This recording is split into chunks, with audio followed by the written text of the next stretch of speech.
again with another banger, guys. Now today,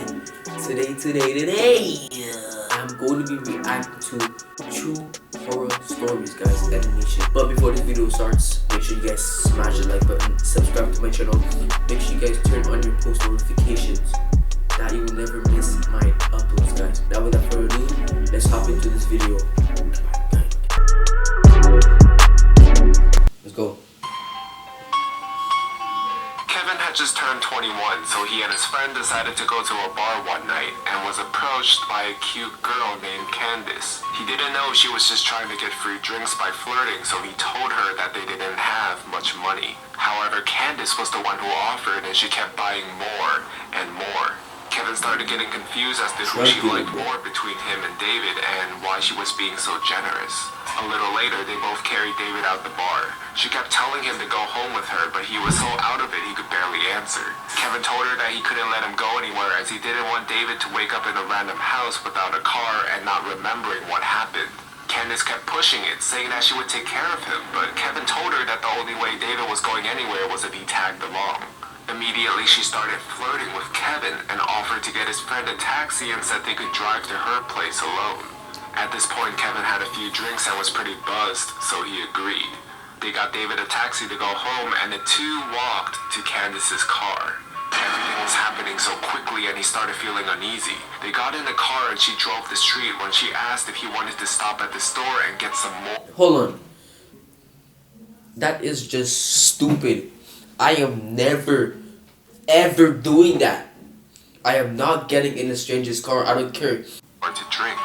Kevin wanted to be able to carry himself throughout the rest of the night, so he declined. He did find Candace attractive and he didn't want to seem lame, so he told her to get a pint with some apple juice to chase it. She went in the store and came out with a lot more than just a pint. Kevin assumed that she wanted to drink as well, but throughout the car ride, Candace kept telling him to drink more and more. He somehow managed to drink all the juice, so he pretended to drink the bottle by spitting the liquor in the apple juice container. He then tossed the apple juice out the window before she could see it and just drank a little more from the remaining bottle.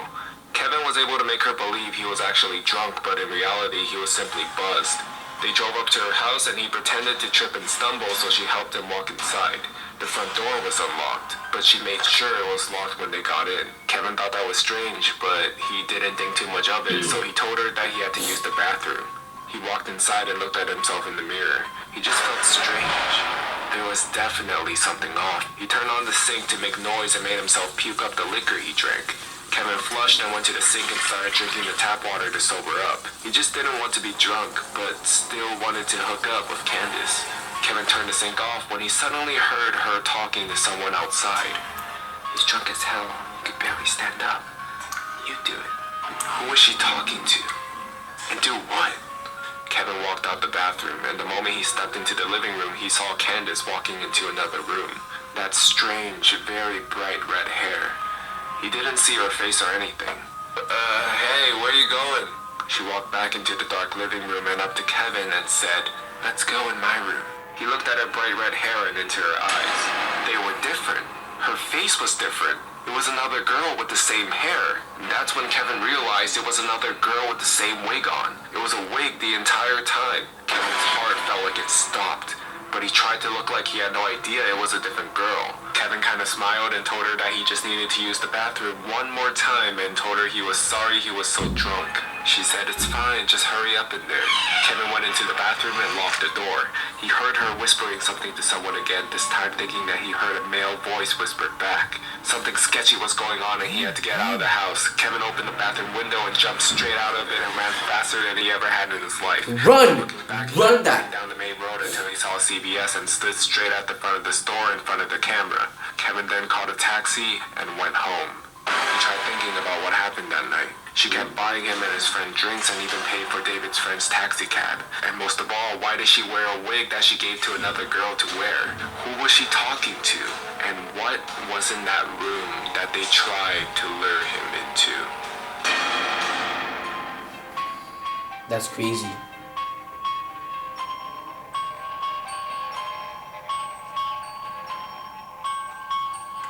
Back when Sarah was 17, she worked at a small local bakery.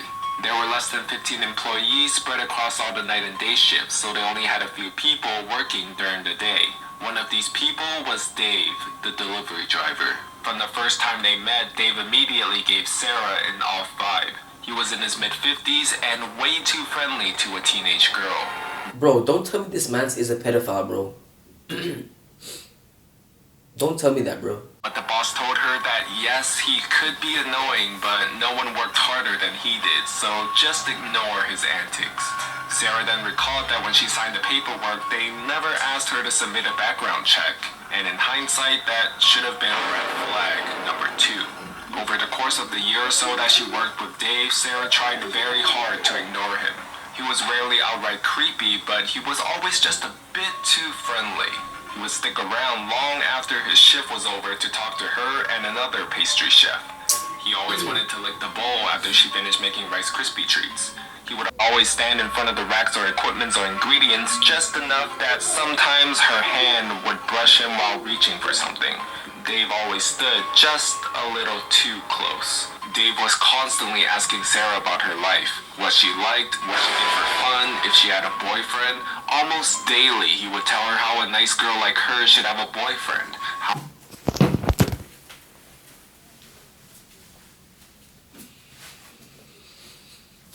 Nah, bro, this man is a pedophile. Nah, bro. This dude is a pedophile. Maybe a boyfriend would be good for her. Sarah let this slide because sometimes older people can say things that were meant differently in their time. But then it was the concert invites. Every other week he had tickets to one concert or another. Once he figured out Sarah's favorite genre of music, it was almost exclusively tickets to bands she desperately wanted to see. But she also knew that she should not go anywhere with him. Then her birthday came. He bought her a t-shirt and it was 2 sizes too small. He told her to try it on after work and text him a photo, and proceeded to give Sarah his phone number. He didn't ask for her number. She said no. Yes, the other pastry chef for her number, but she had her back and refused as well. He also bought 2 tickets from another band that Sarah had been wanting to see. VIP section, 21 plus only. He said he could get her in. She just had to go with him and him alone. This continued for a while. Sarah brought it up to one of her bosses, but they laughed it off as, oh, classic Dave. When he wanted a hug on his birthday and hugged her without consent, there's Dave for ya. Offering to get her booze or pot? Oh, Dave, you scamp. When he pulled up his shirt and showed his abdominal scar from a snowboarding accident, well, that's just Dave. No respect for boundaries. But he was a good worker. Sarah even considered having one of her big, strong male friends come in under the guise of being her boyfriend just to placate Dave.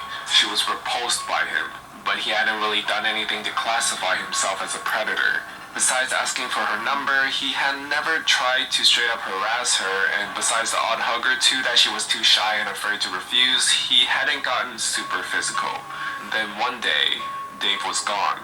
His name disappeared from the employee roster. Sarah's boss asked to see her in the office. She informed her that Dave was no longer employed at their business. Dave had been fired. He was fired because Dave was a convicted sex offender. There's one. I told you! This guy's a pedophile. Count kidnapping a minor from the mid-90s and another count that she doesn't want to think about. They had never background checked, and when they contacted a friend in the police department, they found out that Dave had been lying on lots of paperwork, hiding the fact that he was a convicted felon and not notifying anyone when he moved. Once they brought this information to the police department's attention, they had a few more charges to add. They found out because apparently he had been stalking and harassing one of the clients he delivered to. After his termination, Dave showed up to work one day. He had a weapon with him, but Sarah never found out what he had. They told him to leave or the police would be called, and he ended up leaving in handcuffs. Sarah was extremely relieved that she wasn't there that day. It's been a while since she worked at the bakery, but sometimes she still thinks about how badly things could have gotten had she gone to even one of those concerts. That would be crazy. The man standing on... When I was 9, I usually got home from school about an hour before my mom got home from work. I lived super close, so she figured it was fine. I did the usual thing, which was to make sure I locked the front door and double check that the back door leading to the patio was also locked. I played as much PlayStation as possible in my room before my mom came home and made me do homework. But on this particular day, while playing, I heard this noise coming from outside my window. It was kind of like the sound of a cat, but my cat had been missing for over 3 months. What? Meow? Hope struck and I thought maybe he finally came back. I ran downstairs to check, but to my surprise, there was a guy standing on my patio. It was a tall man with black hair covering half of his eyes. I could hear him making high-pitched sounds, almost like a cat meowing. A brown liquid was running down from his mouth and I could see him spitting out my dad's stomped cigarettes. He was actually eating from the ashtray. I screamed so loud that the man must have heard it. He didn't react. He just kept on eating from the ashtray. I ran upstairs to my room and called my mom, who then called the cops, laying in my bed under my sheets, shivering with fear. The next thing I remember is the police arriving on the road by my yard. I hear them talking to the guy. The high-pitched sound was more frequent and louder. I decided to look through the window, feeling safe now that the cops were there. The man suddenly charged the female police officer with full force and he knocked her out cold. The male officer then immediately tased the guy and handcuffed him. One of my neighbors made me come down and she took care of me until my mom came back home. The police took the creepy guy with them in the car and left. The male officer came back later that night and sat down with me and my mom to talk. He explained that the guy on my patio was actually diagnosed with severe autism. He had escaped the facility where mentally challenged people lived, located around 5 kilometers from where my house was. He explained that the guy had actually been living in my house 5 years ago, but he had been forced to move when his mom, his only caretaker, died. The poor guy probably thought he would find his mom in this house. He missed the routines and he missed living there with his mom. The police had to move him from the house that time 5 years ago. This was the reason he reacted the way he did when the police came that day. Still frightened, I told the police officer that he needed to make sure that this would never happen again, and he promised it wouldn't. After a few sleepless nights, my life got back to normal. The years went by and the guy didn't come back. At this time, my mom and dad had moved out. I bought the house from them and I'm still living here till this day. I was enjoying my morning coffee on the patio when I see this random guy stopping on the road by my fence. He just stands there, looking at me. I look at him and give him a nod, and then I hear the high-pitched noises. His hair had turned gray, but the high-pitched sounds made me realize. My heart started racing and I instantly remembered the reason why he was back. I realized that he must have managed to escape again. 16 years later and he was back to look for his mom. I decided to carefully ask him if he wanted to come down to the patio. He instantly jumped the fence and I started to think he would knock me out like he did to that police officer. But he didn't. He looked at me and smiled. We went inside and his face lit up with pure joy. He was home. It reminded him of the life he had with his mom. All of a sudden he sat down on my couch, turned on the TV, and switched directly to the cartoons. I just wanted to enjoy the moment, so I didn't say anything to him. But I realized I had to call the facility to let them know. The caretakers arrived 10 minutes later. After a lot of convincing, he got back up, and they went back to the facility. 2 days later, I called them again and we made a deal. His name is Tom, and I now consider Tom my friend. Every Sunday from the day he returned, Tom and his caretakers visit me to watch cartoons. They say it's the highlight of this week. For several years, I was very afraid of the guy on my patio eating from the ashtray. But now my thoughts are, Tom, let's meet every Sunday to watch cartoons together. That's crazy. I was almost kidnapped at the park. It was a weekend on Saturday evening. Kayla's parents had to go to England for a meeting, so they told her to stay home by herself. But before they left, they installed a good security system in the house. At around 5:30 p.m. the next day, she received an email from her dad saying that he had transferred money to the bank and wanted Kayla to withdraw it. She sighed in frustration, but had to go to the ATM before it got dark because it could be dangerous. She started off walking the usual 5-minute distance and arrived at the ATM. She noticed a man leaning on the light post to the right of it. He was facing down and was completely shirtless with long black trousers on. Kayla was confused and many questions were running in her head. Why is he looking down and why is he shirtless on a cold November's evening? She quickly withdrew the cash and got out immediately. Kayla turned around to see if the man was still standing there, but he was gone. She sighed in relief, thinking that he had already left. She turned her head and suddenly the man was standing in front of her. Kayla nearly screamed in terror with her heart pounding faster than it ever had glass, and he was staring at her with soulless, cold eyes and a creepy smile on his face. She dared not to open her mouth to ask what was wrong with him. Instead, Kayla took that opportunity to run as fast as she could and pass him by. She ran a good distance away and glanced over her shoulder to see if he was following her. But for some reason, he didn't move from that spot. In less than 3 minutes, she reached her house. Kayla then checked her security cameras to see if that man followed her home, and luckily, he didn't. Feeling paranoid, she decided to sleep on the couch that night near the recording TV. The next morning, Kayla woke up early to go for a run at a nearby park. She was walking into the deeper area of the park where there were no people ahead of her, but then she noticed that somebody was following her. She just thought it might be a random person walking in a park, so she plugged in her earphones, turned on the music, and continued running. A few seconds later, she felt the ground vibrate with heavy steps of a man, then suddenly the man wrapped his arms around Kayla's waist. Kayla screamed and he remained silent and let go of his left arm from her waist and covered her mouth. She bit his hand until his skin broke and bled. He was screaming in agonizing pain, but was not so foolish to free her from his locked right arm. She immediately turned around to face him, and that's when she saw that it was the same guy from yesterday at the ATM.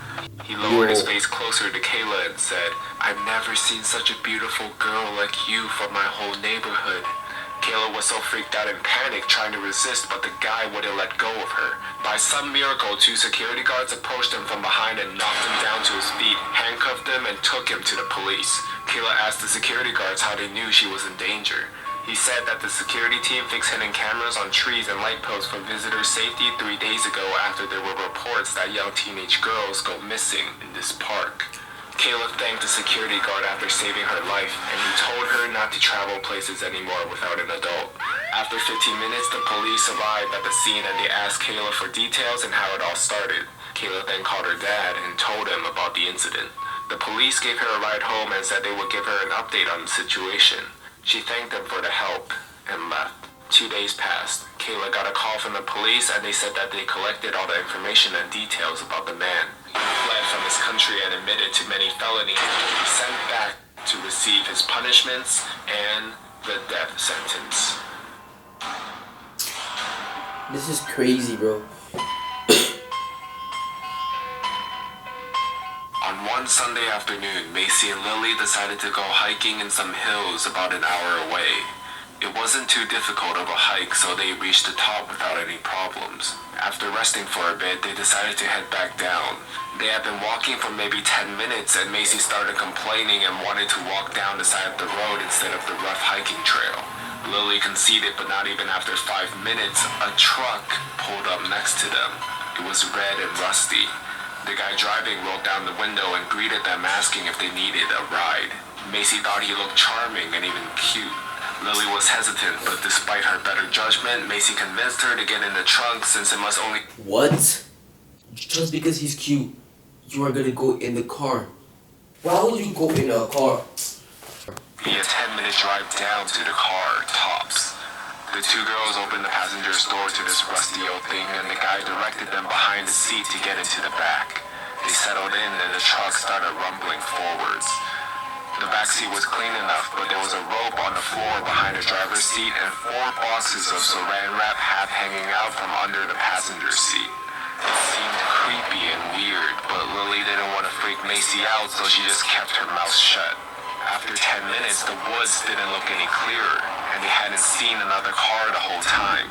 Lily asked how long he thought it would be. He said he was taking a different route down the hill and had to stop somewhere to get something first. Several minutes after, they reached the tiny log cabin. There was an old stump where somebody had been chopping wood and a huge axe was stuck into the log. Lily was definitely on red alert now. The guy turned off the truck and slipped out of it saying, "I'll be right back, so don't get out, okay?" Lily tried to talk to Macy about how she was incredibly uncomfortable, but she mostly dismissed it. She started begging, increasingly freaked out, and finally put her foot down, demanding Macy to exit the truck with her. The house was around 50 yards in front of them, and they wandered around looking at it hesitantly. All of a sudden, Macy thought if this guy really was decent and was just trying to give us a ride, it would be super rude to just run off, right? She actually started to head back into the truck, opening the Stupid idiot! behind the driver's seat. Lily was pissed off and started yelling at Macy, telling her to not get in the car. But when she opened the door, she saw it. On the driver's side floor, half hidden under the seat, there was a big hatchet. It had dried red-brown stains covering the blade and stuck to the floor under it. Lily understandably lost her mind seeing it, and Macy started getting hysterical. They decided that leaving was by far the best option at this point and ran quickly into the trees. In panic, they went around in the trees for a little while until Lily was fairly confident that they were on their way back down the hill. When they finally got down to the bottom and saw the old wooden fence that surrounded the original parking area, they were relieved. But as they got closer, they saw it. The truck was parked on the other side of the Gravely makeshift lot, just sitting there facing the other way innocently.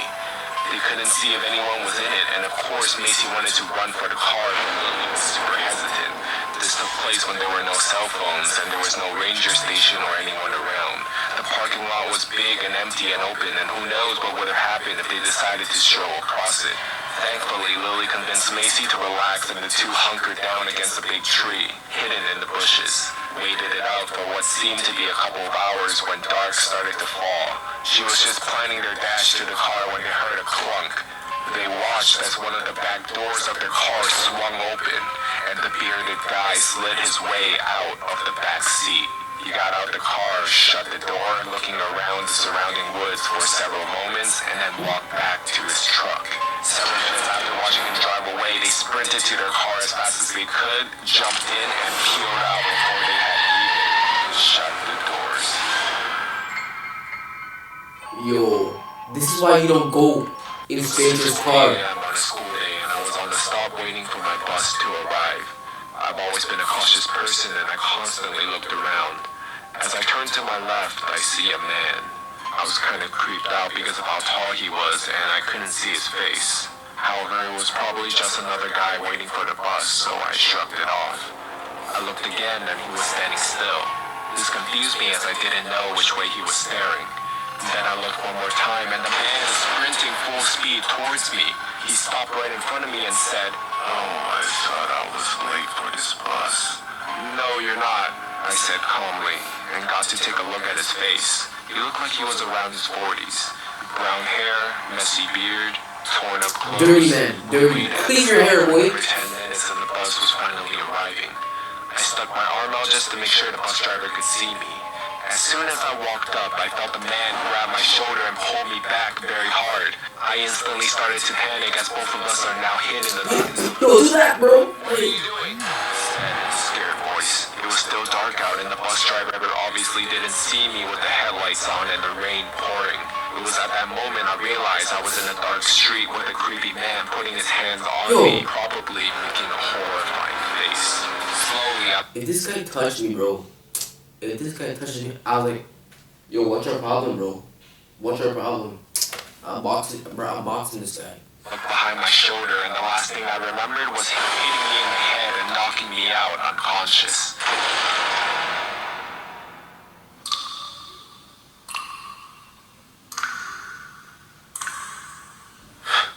I saw the man sleeping in a bed to my right. The adrenaline was rushing through me, and all I could think about was how I could escape. I've had some training in MMA, so I didn't feel too unconfident if I needed to fight for my life. Since the guy was still asleep, I was planning on elbowing him repeatedly in the head while he was still sleeping and then find a way out. Boxing, bro. Work if I could do it correctly. So I propped up and walked to his bed. I got my arm ready and instantly he turns his head and sees me above him. I tried to hit him as hard as I could. However, with the fear at that moment, I missed. Again, I started swinging as hard and as fast as possible. But to my surprise, the man didn't block any of my fists at all.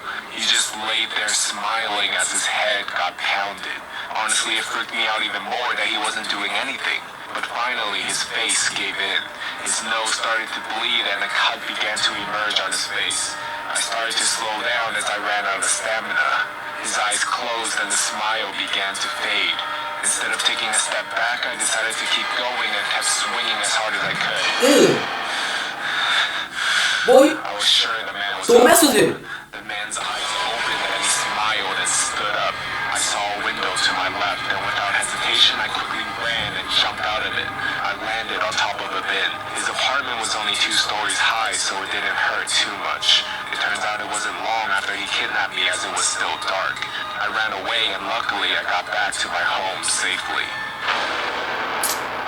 When I got home, I realized there was still blood over my hand.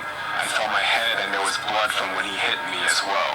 As I rang my doorbell, I heard my dad's footsteps, followed by heavy footsteps to my left. The man followed me and was suddenly there coming towards me. What the flip? I ran straight inside the house and locked it immediately. I explained everything to him. My dad, being the guy he is, swinging the door open, fists clenched with me following. As we went outside and looked around, the man reappeared. I went towards him with brass knuckles on, but my father stopped me and muttered, "Hand." I looked at the man's hand to see a knife and he starts to slice the air. He gets closer and continues to swing the knife maniacally, but manages to barely slice my cheek. It's a My dad wacko. grabs him by the arm and beats him senseless. We then caught the police and the man was locked up. Ever since that day, I've become an even more cautious of a person. It took me a while to get over the fear of that day, and that's why I no longer ride on the bus. Guys, never take the bus at night. Trust me, alone. If you are alone and then you take the bus at night, bro, call a Uber. Call a Uber. The smiling man. About 5 years ago, I lived downtown in a major city in the US. I've always been a night person, so I would often find myself bored after my roommate went to sleep. To pass the time, I used to go for long walks and spent the time thinking. The park, as it was most nights, was completely empty. I turned down a short side street in order to loop back to my apartment when I first noticed him. At the far end of the street on my side was the silhouette of a man dancing. It was a strange dance, similar to a Oh, I heard that. Deciding he was probably drunk, I stepped as close as I could to the road to give him the majority of the sidewalk to pass me by. He was very tall and lanky and wearing an old suit. He danced closer until I could make out his face. His eyes were open and wild, head tilted back, looking off at the sky. His mouth was formed in a painfully wide cartoon of a smile. I decided to cross the street before he could get any closer. As I reached the other side, I glanced back and then saw him dead in my tracks. He had stopped dancing and was standing with one foot in the street, perfectly parallel to me. He was facing me, but still looking skyward, smiling still wide on his lips. I was completely and utterly unnerved by this. I started walking again. He didn't move. The street and sidewalk ahead were completely empty. Still unnerved, I looked back to where he had been standing to find him gone. For the briefest of moments, I felt relieved until I noticed him. He had crossed the street and was now slightly crouched down. I couldn't tell for sure due to the distance and the shadows, but I was certain he was facing me. I was so shocked that I stood there for some time, staring at him. And then he started moving towards me again.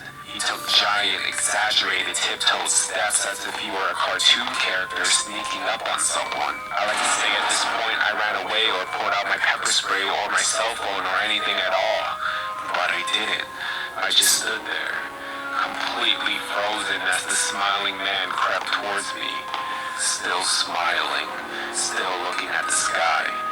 When I finally found my voice, I blurted out the first thing that came to mind. What I meant to say was, "Hey, what do you want?" It came out as a whimper. What do you...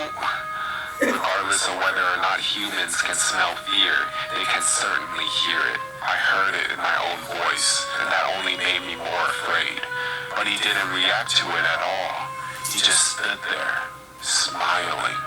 And then, after what felt like forever, he turned around very slowly and started dance walking away. Just like that, not wanting to turn back to him again, I just watched him go until he was enough away to almost be out of sight. And then I realized something. He wasn't moving away anymore, nor was he dancing. I watched in horror as the distant shape of him grew larger and larger, and this time he was running straight towards me. I ran until I was off the side road and back into a better lit road with sparse traffic.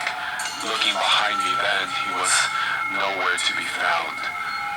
The rest course of the way home, I kept glancing over my shoulder, always expecting to see his terrifying smile, but he was never there. I lived in that city for 6 more months after that night, and I never went out for another walk. There was something about his face that always haunted me. He didn't look drunk. He didn't look high. He looked completely and utterly insane. And that's a very, very scary thing It to is. see. Oh my gosh, yo. That was creepy, bro. But anyway, if you guys enjoyed that video, give this video a thumbs up. Make sure you guys subscribe to my channel. Turn on the post notifications. That you never miss my uploads. And I'll see you guys in the next one. Peace.